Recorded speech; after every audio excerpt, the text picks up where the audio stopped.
அடுத்ததாக பார்க்கக்கூடிய ராசி மீன ராசிக்காரர்கள். பிள்ளைகள் விஷயத்தில் கோபதாபத்தை வைத்து கொள்ளாமல் இருப்பது ஆனந்தத்தையும் பேரானந்தத்தையும் ஏற்படுத்தி கொடுக்கும்.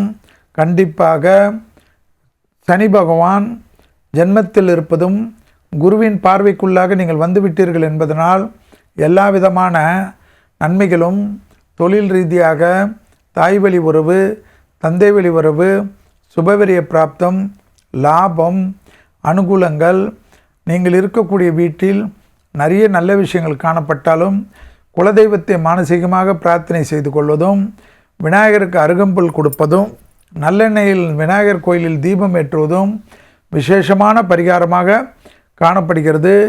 அடுத்த ஒரு வருடம் வரை அபிராமி அந்தாதியில் இருக்கக்கூடிய 40, 43, 54, 59, 75 இந்த பாடல்களை தினமும் படிக்க படிக்க மனதில் நிம்மதியும் சந்தோஷமும் ஆனந்தமும் ஏற்படும்.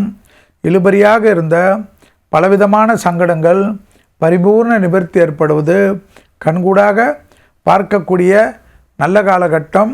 மீனராசிக்காரர்களுக்கு கண்டிப்பாக மீனராசிக்காரர்களுக்கு இடமாற்றங்களோ, தொழில் மாற்றங்களோ, உத்தியோக மாற்றங்களோ, வியாபார மாற்றங்களோ என்ற எல்லா விஷயமும் வெற்றிகளையும் உங்களுக்கு டக்குன்று ஏற்படுத்தி கொடுக்கக்கூடிய அற்புதமான காலகட்டம் என்பதை ஞாபகத்தில் வைத்து கொள்ளுங்கள்.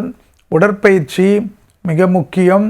பாதத்தில் சிறு உபத்திரங்கள், முட்டி அடிவயிறு வரை அதீத கவனம் எப்பொழுதும் நன்மை.